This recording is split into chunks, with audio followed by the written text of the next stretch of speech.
Originality is hard. For the best creators in the world, it's something that happens once in a blue moon, and for the rest of us, it's nearly impossible.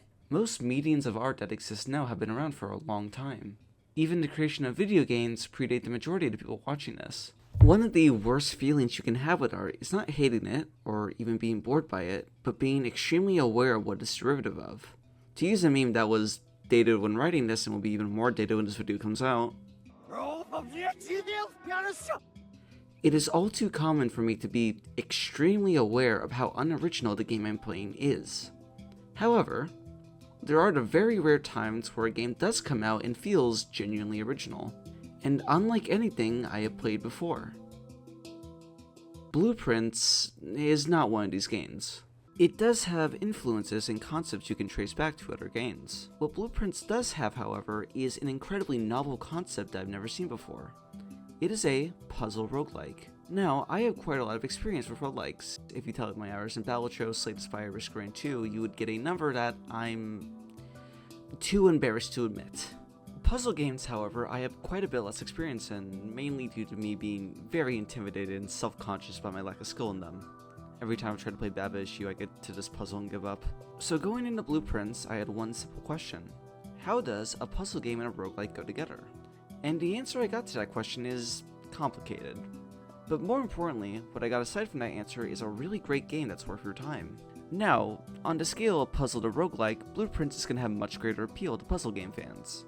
There's actually a specific puzzle game I was heavily reminded of while playing this game, being 2016's The Witness.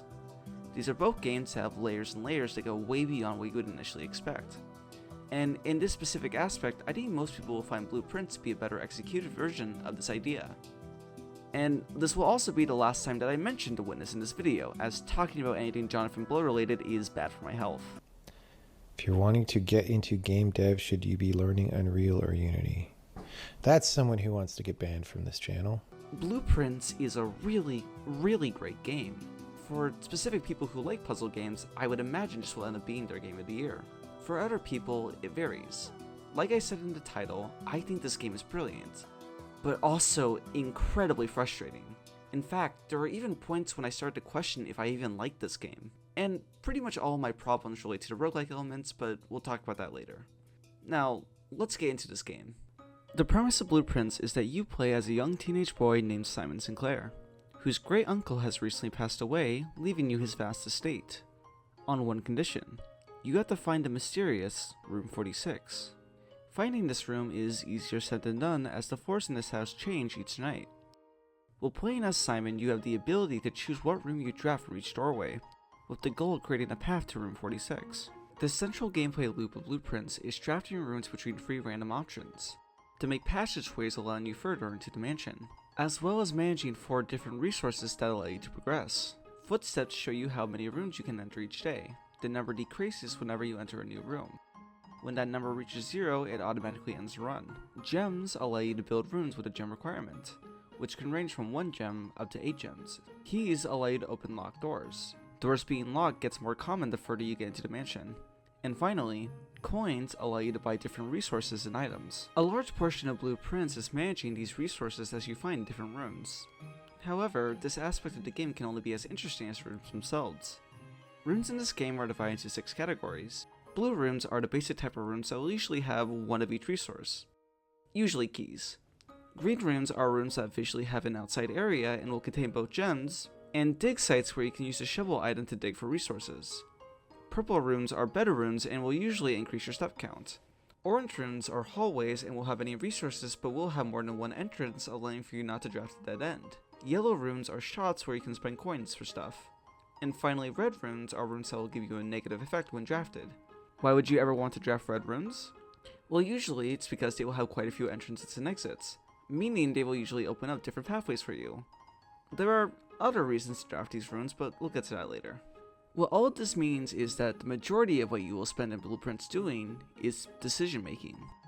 You have to really think about what rooms you're drafting and make sure you're not running out of your current resources. A good example of this balance is that rooms that have lots of items will likely be dead ends, meaning you have to question whether it's worth it to potentially cut yourself off from a path to gain stuff to make it easier to go down another path. There's even more wrinkles with these systems, as there's stuff like chests that can only be opened via your keys or the sledgehammer item. rooms having a random chance to have keys, coins, or gems in them, and certain doors being electronically locked, meaning you can't use a normal key but a special keycard item found in the world. It's all surprisingly complicated and engaging. But hang on, you may have noticed that there's been no mention of puzzles in that description. Where's the puzzle solving? Well, one of the first few rooms you'll draft in the game is the parlor room. In this room you will find 3 boxes, each with a statement on them. On the other side of the room you will find the instructions for this puzzle. At least one of the statements on the box is true, and at least one is false. Only one box contains gems and the other 2 are empty. So you have to deduce which box has the gems based on the statement. It's pretty simple. Another room with a puzzle you'll find is the billiards room. In this room there is an interactable dartboard with numbers on the side and highlighted parts of the board. How this puzzle works is that the colored in sections represent a math equation, with blue being addition, orange being subtraction, and etc. Once you complete a certain amount of these, the dartboard opens up giving you a key. Again, like the parlor room puzzle, it's pretty simple. What makes these puzzles interesting is not themselves on their own, it's when you look at it throughout a total playthrough. On my main save of the game, I have done over 100 runs. In that time, there has not been a single repeat of these puzzles. Each time you enter these rooms, there's been a new variation. It's a small thing really, but I find it cool that there are enough variations that the majority of the people who play this game will not see any repeats, and that the people like me who are really dedicated to find everything will also not see any repeats. These are the most comic and basic examples of puzzles in these games. To look for more of them, we have to look at another layer of complexity. We have to look closer at the ways rooms work in this game. For a good example of this, let's look at the utility closet. The utility closet is a room that you will draft relatively early on in your playthrough. It's a small room with nothing but the box to interact with. When opening it, you are presented with a lot of options. You can turn the keycard system on and off, you can mess with the lights in the center that seemingly don't do anything, and you can turn the power on and off for the dark room, gymnasium, and the garage. So what do each of these do? The gymnasium is a red room that takes away 2 of your stats instead of just 1. When the lights are turned off, it loses this penalty. The dark room is another red room that is pitch black, meaning you can't see the rooms you draft while inside it. When you turn on the power, the lights stay on, letting you know what rooms you draft and allowing you to explore and look around the room. Finally, the garage, which is normally a dead end that gives you free extra keys, now has an accessible button that allows you to open the garage door, which means you can go outside from the garage, allowing you to access a whole other part of the map, with unique rooms that only spawn out there. This is just one of the many examples of the kind of room synergy the game allows you to do. Rooms have unique interactions with each other that you have to figure out. It is its own type of puzzle that ties itself into the exploration in a way that's just really fun to play. There is another aspect to this, and it's maybe my favorite part of the entire game, or at the very least, it's the one I'm the most engaged by. A large portion, if not all of the rooms, will have things in them the game won't tell you about. The first instance of this that the player will notice is probably the boudoir room. You'll notice that unlike other bedrooms that you can draft, there isn't any description. If you snoop around the room, you'll quickly find that behind some furniture, there is a safe with the keypad. If you look around even further, you can find a picture showing the safe being opened on Christmas. If you put in 1225 into the safe code, it will open, revealing a gem and a red letter describing drama between the Sinclair family. And, side note, while it's not the main focus of this video, I think the story in this game is quite good. A lot of the writing you find throughout the game is well written, and paints a vivid picture of the characters in this world. The thing about the boudoir safe is that it's one of the easiest secrets in the game to find. Others require finding different hints and using different items. For example, you probably didn't know you could do this.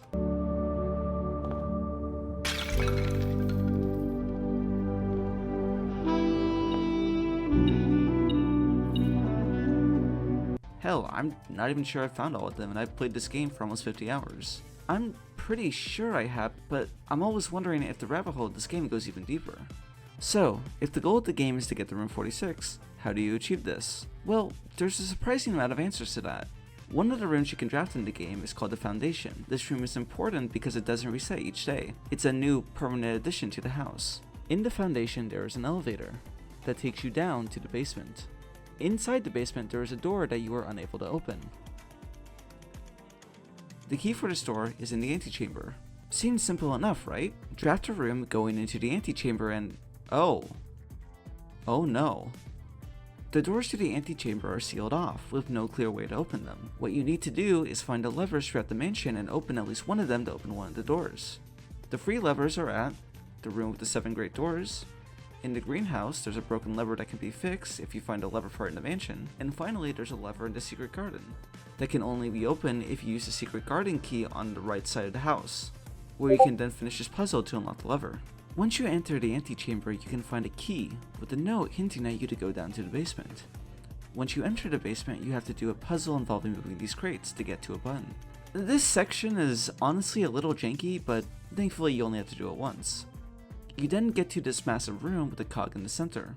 You'll quickly notice that this puzzle is impossible, as the cog will never align with where you're supposed to go. From here, you have two options.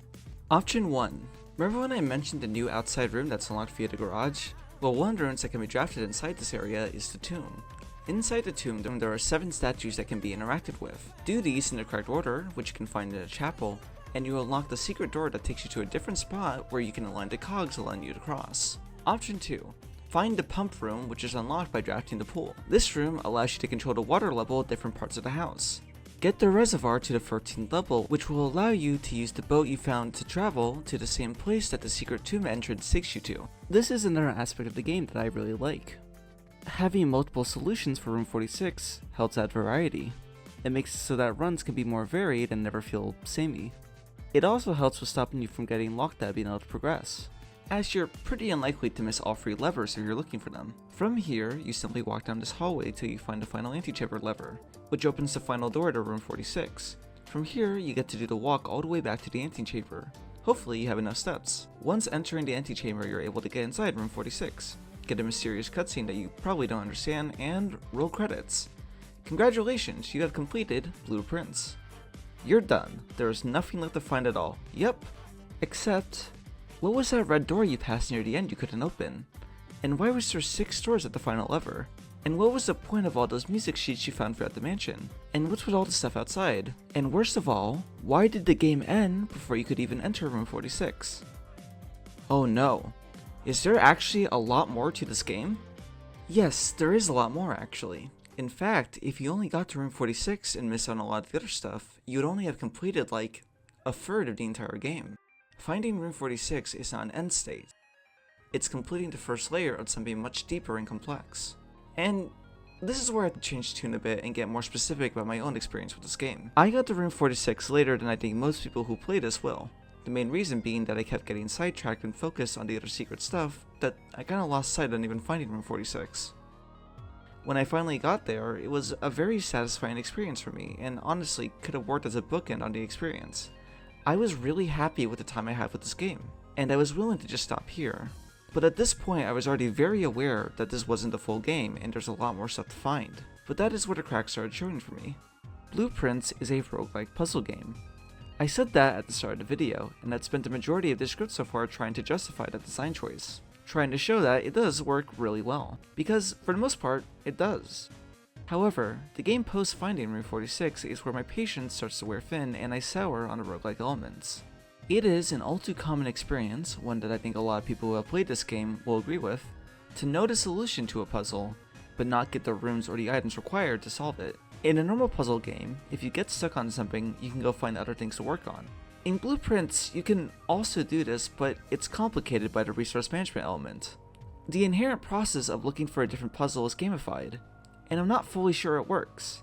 In fact, at this point, I would say I find it actively frustrating. I'm not fully sure how you could fix this. One of the ideas I've had is that they should add an upgrade that allows you to permanently remove rooms from the draft pool, though this of course would create other issues. I think it's an inherent problem with the core design of this game. It's why honestly, I'm fine with Blueprints being the only type of this game. Don't get me wrong, I do think Blueprints is great. I made a whole video about why that you watched, but it doesn't prove that roguelikes and puzzle games should go together. I hate to leave this video on a fairly negative note, but that's just honestly what my experience with this game was like. At the start, I loved it, and then at a certain point it loses me, before by the end I had absolutely no desire to finish it. A common thing I will see people say about this game is that getting to room 46 is the tutorial, and that everything after that is the real game. If that is true, then getting to room 46 is the best tutorial I have ever played. It really was a great experience, and I would recommend people who have played this game and stopped there to not return. Blueprints is a great game. It's one that will continue to stick with me throughout the rest of the year. It's one that some people will love and some will really hate. But it will, for me, more than anything else, be a genre experiment that was only partially successful. Maybe one day in the future, a dev will take the blueprints that Blueprints laid out and make a game that's truly incredible. One that is devoid of the flaws that seem to be present in this style. But that game doesn't exist, and for now, I would be okay with never playing another game like this again.